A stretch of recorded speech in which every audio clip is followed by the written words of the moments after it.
शांति। आज बाबा के 3 जून 2020 के महावाक्य हैं। आज के मधुर महावाक्यों में बहुत ही सुंदर बात जो हम सब के लिए कर्म क्षेत्र पर बहुत ही लाभप्रद है वो ये कि जो समय चल रहा है ये बहुत सुंदर है।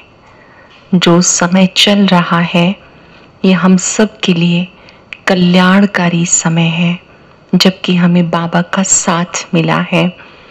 तो बाबा ने कहा कि अपनी सब चिंताएं बाबा को देकर निश्चिंत हो जाओ।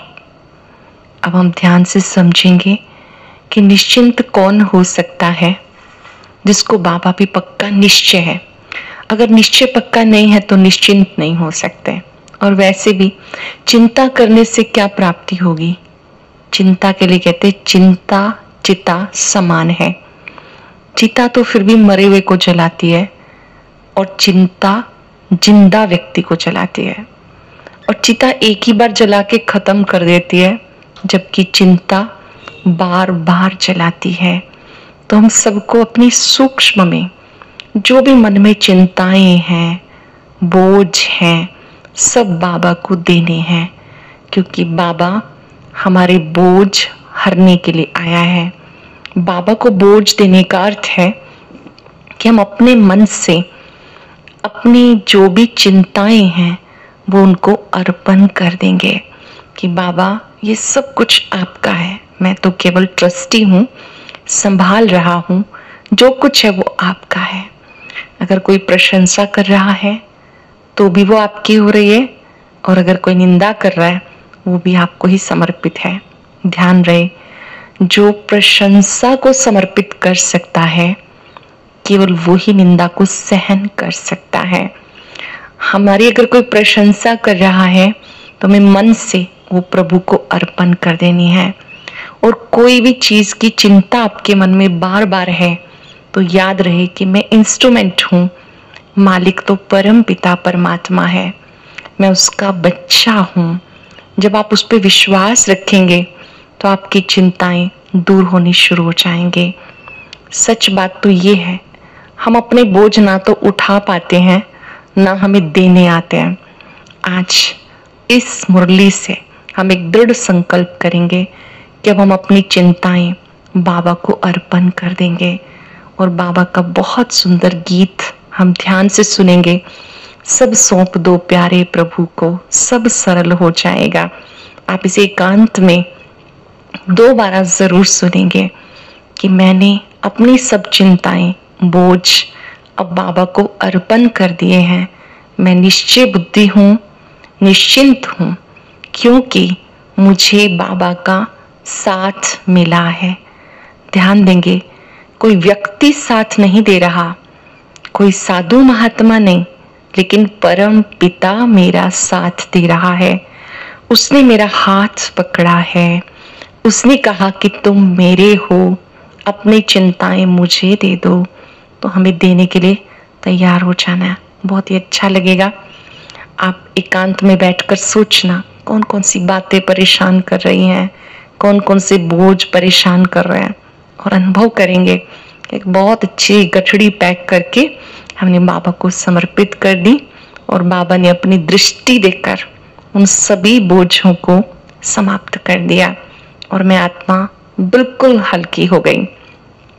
देखो, जब आप उसे अर्पण करते हैं तो वो क्या करता है। साथ साथ बाबा ने आज सबको सुख देने की बात समझाई कि आपको श्रीमत पर सबको सुख देना है। अधिक से अधिक सुख कैसे दे सकते हैं आप? अच्छे से अच्छा सुख आप पहुंचा सकते हैं दूसरों को अपनी अच्छी भावनाओं के द्वारा। इन अच्छी भावनाओं के द्वारा आप खुद भी सुखी रहेंगे। आप करके देख सकते हैं इस चीज को कि जब आप दूसरों के लिए शुभ सोचते हैं तो आपका मन कितना रिलैक्स होता है, और जब आप गलत सोचते हैं, सामने वाले को दुख पहुंचे ना पहुंचे, हम खुद अधिक दुखी हो जाते हैं। तो इस चीज का हमें बहुत ध्यान देना है कि हमें अपनी भावनाओं से सुख पहुंचाना है, अपने बोल से सुख पहुंचाना है, अपने कर्म से सुख पहुंचाना है। और ये पूरे जून मास का संकल्प लेंगे कि हम वाक संयम बहुत अच्छा रखेंगे, जरा भी किसी को कोई अपशब्द नहीं बोलेंगे।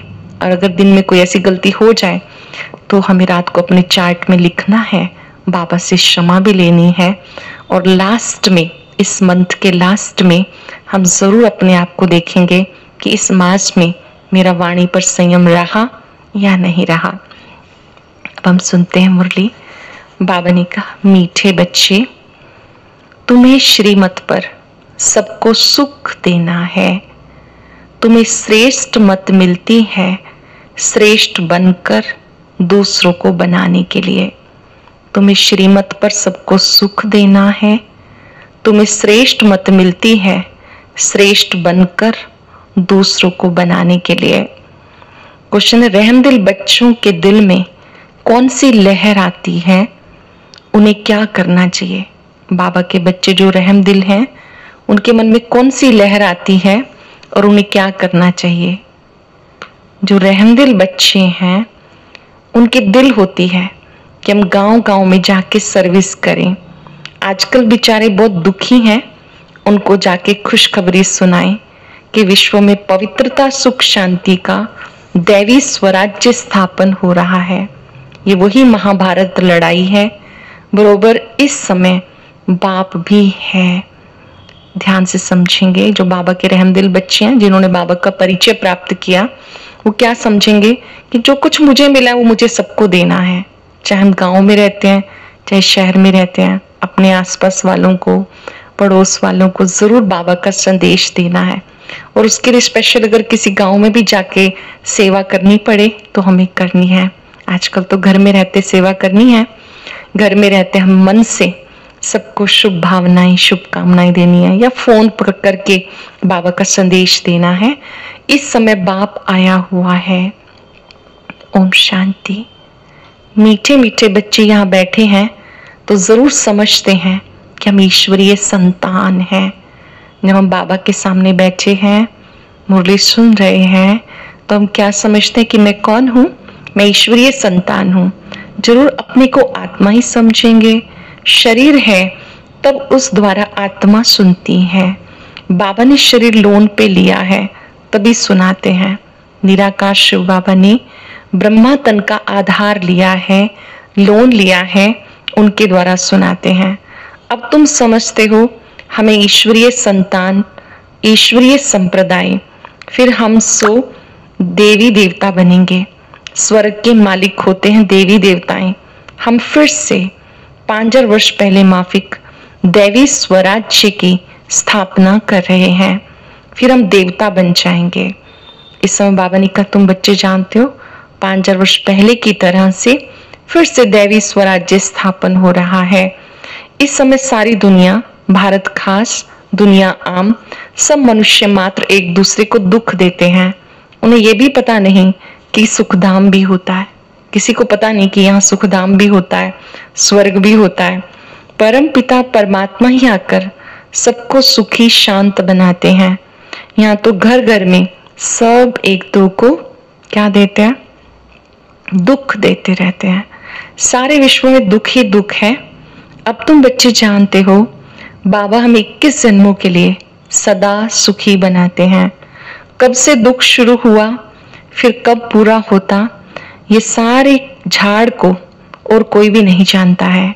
जो ब्राह्मण बनते हैं वही जानते हैं कि कब यहाँ सुख था, फिर धीरे धीरे दुख में बदल गया। तुम्हें ही बुद्धि है कि बरोबर ईश्वरीय संप्रदाय थे।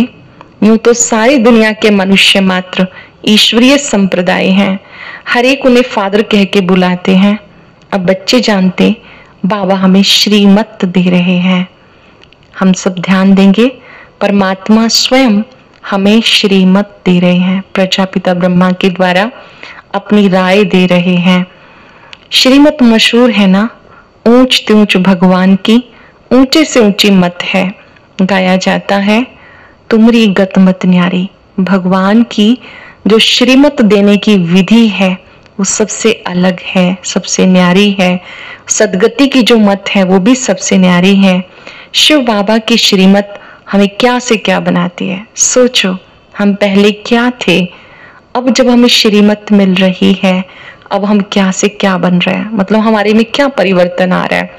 सुनते सुनते क्या हम अपने आप में चेंज महसूस कर रहे हैं? और इस श्रीमत से हम क्या से क्या बनते हैं? स्वर्ग के मालिक बन जाते हैं। जो भी मनुष्य मात्र हैं वो नरक के मालिक बनाते हैं। अब तुम संगम पर हो, ये तो निश्चय है ना। निश्चय बुद्धि ही यहाँ आते हैं और समझते हैं कि बाबा हमें सुख धाम का मालिक बनाते हैं। हर रोज बाबा की मुरली कौन सुनते हैं? जो निश्चय बुद्धि है, जिन्हें पक्का निश्चय है मेरे लिए बाबा आया हुआ है, वो बाबा की मुरली जरूर सुनते हैं। वही सुख धाम का फिर मालिक बनते। हम ही 100% पवित्र ग्रस्त मार्ग वाले थे। ये स्मृति आई है, 84 जन्मों का हिसाब है ना, कौन कौन कितने जन्म लेते हैं। जो धर्म बाद में आते हैं उनके जन्म भी थोड़े होते हैं। सतयुग में जो आएंगे, जो त्रेता में आएंगे, जन्मों का हिसाब है। सतयुग में आएगी जो आत्मा, उसके पूरे 84 जन्म। त्रेता में आएगी जो आत्मा, 8 जन्म कम हो जाएंगे। कोई भक्ति मार्ग में आएगा तो 20 जन्म कम हो जाएंगे। तुम बच्चों को अब निश्चय हुआ है मैं ईश्वरीय औलाद हूँ। पक्का निश्चय रखना है, मैं ईश्वरीय संतान हूँ, ईश्वर का बच्चा हूँ। कैसा होना चाहिए ईश्वर का बच्चा? ईश्वर जैसा, उसके समान सुख देने वाला, उसके समान कल्याण करने वाला, उसके समान सर्व आत्माओं को मुक्ति, जीवन मुक्ति की राह दिखाने वाला। तुम्हें पक्का निश्चय है हम ईश्वरीय संतान हैं। हमें श्रेष्ठ मत मिलती है सबको श्रेष्ठ बनाने के लिए। हमारा वही बाबा हमें राजयोग सिखा रहा है। वही बाबा, वही मतलब 5000 वर्ष पहले वाला बाबा। मनुष्य समझते वेद शास्त्र आदि सब भगवान से मिलने के रास्ते हैं। भगवान कहते हैं इनसे कोई भी मेरे से मिलता नहीं है, मैं ही आता हूं तब मेरी जयंती मनाते हैं। बाबा कहते इनसे कोई मुझसे नहीं मिल सकता। श्रीमद् भगवत गीता में भी है कि कोई भी दान पुण्य इन सब से मुझसे नहीं मिल सकता, मुझे मेरे द्वारा ही जाना जाता है। बाबा कहते मैं आके स्वयं तुम्हें राजयोग सिखाता हूँ। तुम बच्चे जानते हो मैं आता हूँ, इसीलिए मेरे आने का यादगार शिव जयंती मनाई जाती है। लेकिन कब और किसके शरीर में आता हूँ कोई नहीं जानते सिवाय ब्राह्मणों के। जो बाबा के बच्चे बने हैं, ब्राह्मण बने हैं, वही जानते हैं कि बाबा ब्रह्मा तन में आए हैं। अब तुम बच्चों को सबको सुख देना है। दुनिया में सब एक दो को दुख देते हैं। वो लोग ये नहीं समझते कि विकार में जाना दुख देना है। बाबा कर ये सब बातें समझाते हैं। तुम बच्चे बहुत खुश होते हो कि बाबा हमें सुखी बनाते हैं। बाबा जब आते हैं तो हम बच्चों को सदा सुख देने की कला सिखाते हैं कि आप बच्चों को सुख देना है। तुम्हारे आगे लक्ष्मी नारायण का तो कुछ भी मान नहीं, शिव शक्तियों का ही नाम वाला है। जैसे बाबा ने सेवा की, सबको पवित्र बना के सुखी बनाया, ऐसे तुम भी बाबा की मददगार बनी हो। इसलिए शक्तियां भारत माताओं की महिमा है, जो बाबा के साथ मदद करते हैं स्वर्ग निर्माण के कार्य में, वही शिव शक्तियों के रूप में गाए जाते हैं। बाबा ने कहा भारत की माताओं का, शिव शक्तियों का इसीलिए नाम है। तभी शिवलिंग के साथ छोटे छोटे शालिग्राम दिखाते हैं, क्योंकि शिव अकेला नहीं, बच्चे भी मददगार हैं। ये लक्ष्मी नारायण तो राजा रानी प्रजा सब स्वर्गवासी हैं। ये बड़ी बात है क्या? जैसे वो स्वर्गवासी हैं वैसे यहाँ के राजा रानी सब नरकवासी हैं। ऐसे नरकवासियों को स्वर्गवासी तुम बनाते हो। मनुष्य कुछ भी नहीं जानते, तुच्छ बुद्धि है, क्या क्या करते रहते हैं, कितनी लड़ाइयां हैं, हर बात में दुखी ही दुखी। सतयुग में हर हालत में सुख ही सुख है। अभी सबको सुख देने के लिए बाबा श्रीमत देते हैं। अभी परमात्मा आज्ञा है, क्योंकि आप ईश्वरीय संतान हैं, ईश्वरीय औलाद है, तो आपका काम है सबको सुख देना। गाते भी है श्रीमत भगवान वाच। श्रीमत मनुष्यवाच नहीं। सतयुग में देवताओं को मत देने की दरकार ही नहीं, यहाँ तुम्हें श्रीमत मिलती है। बाबा के साथ तुम गाई जाती हो शिव शक्तियां। अभी फिर से वो पार्ट प्रैक्टिकल में बज रहा है। बाबा कहते मन वचन कर्म से तुम्हें सबको सुख देना है। अब हम ध्यान से समझेंगे इस बात को कि हम ईश्वरीय संतान हैं, तो हमें मन वचन कर्म से सुख देना है। अगर आप मन में सबके लिए अच्छा सोचते हैं तो आपके बोल भी मधुर होंगे और कर्म भी अच्छे होंगे। कभी कभी हम मन में बदला लेने का विचार रखते हैं या गलत सोचते रहते हैं तो उससे भी सामने वाले को गलत वाइब्रेशंस जाते हैं, दुख पहुंचता है। तो हमें ध्यान देना है, मनसा वाचक कर्मणा, सबको सुख देना है, सबको सुखधाम का रास्ता बताना है। तुम्हारा धंधा ये हुआ। शरीर निर्वाह पुरुषों को धंधा भी करना होता है। कहते हैं शाम के समय देवताएं परिक्रमा पर निकलते हैं।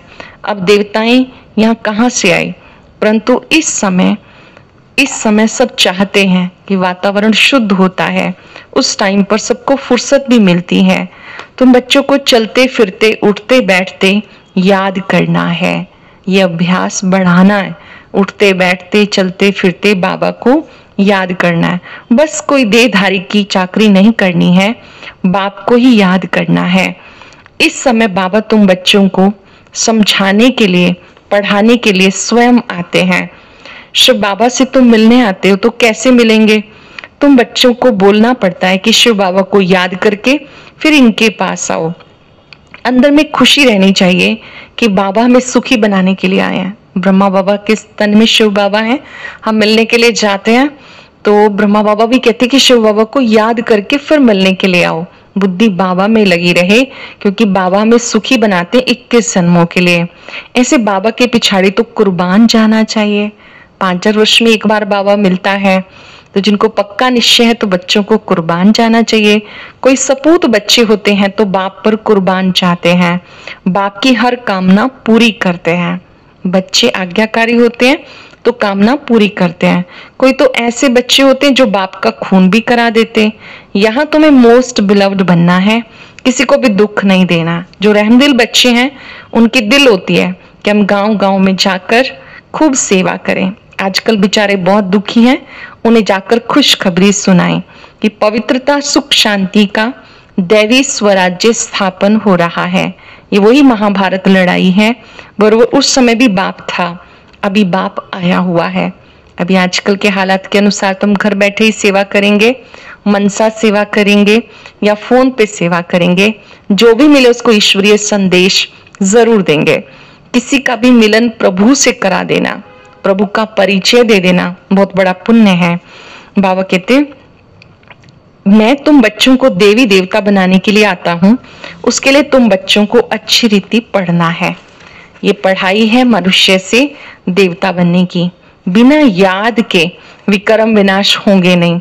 तुम बच्चे बाप से शक्ति लेते हो, याद से ही विक्रम विनाश होते हैं। बाबा कहते तुम शिव शक्तियां हो, तुम ही पूछे थे फिर पुजारी बन गए। अब बाबा को नहीं भूल जाना, आप ही पूछे थे। ये हमारा बहुत ऊंचा स्वमान है कि हम ही देवी देवता थे, फिर धीरे धीरे नीचे आ गए। फिर से उस देवत्व को प्राप्त करना है।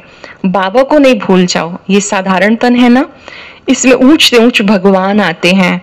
तुम बाप को अपने पास निमंत्रण देते हो, बाबा आओ, हम बहुत पतित बन गए, पुरानी पतित दुनिया, पतित शरीर में आके हमें पावन बनाओ। बच्चे निमंत्रण देते हैं, बाबा को बुलाते हैं।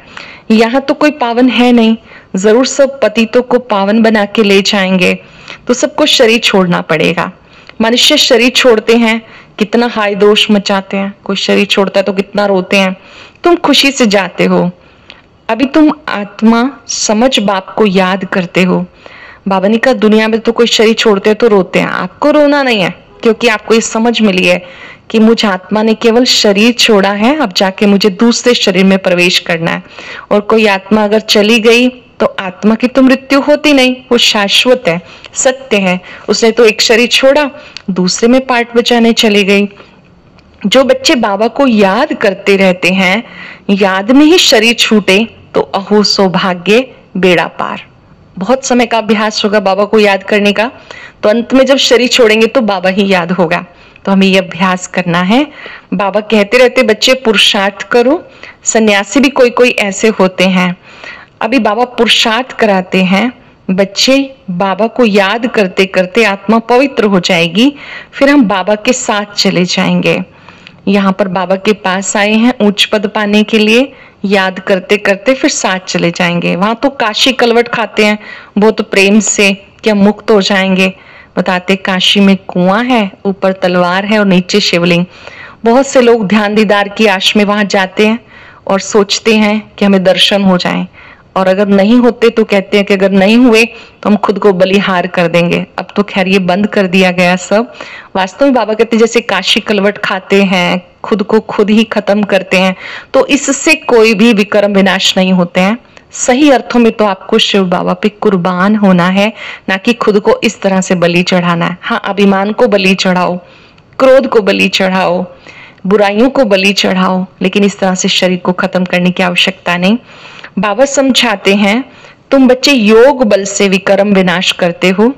सत्युग की दुनिया में कर्म अकर्म होते हैं, रावण राज्य में कर्म विक्रम बन जाते हैं। तुम्हें सुकर्म करने हैं। मीठे मीठे फूल बच्चे जानते हैं। बाबा हमें सब युक्तियां और राज समझाते। मुख्य बात है, बाप को याद करो। बाबा कितना निरंकारी है, कोई भी प्रकार का अहंकार नहीं, बिल्कुल साधारण रहते हैं। बाप दादा दोनों ही बच्चों के सर्वेंट हैं।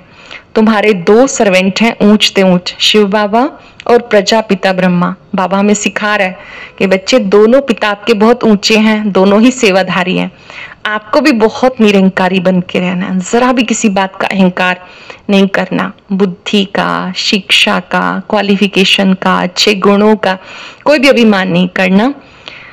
मनुष्य त्रिमूर्ति कहते हैं लेकिन अर्थ नहीं समझते हैं। अच्छा, मीठे मीठे सिक्के लगे बच्चों प्रति माता पिता बाप दादा का याद प्यार। Good morning.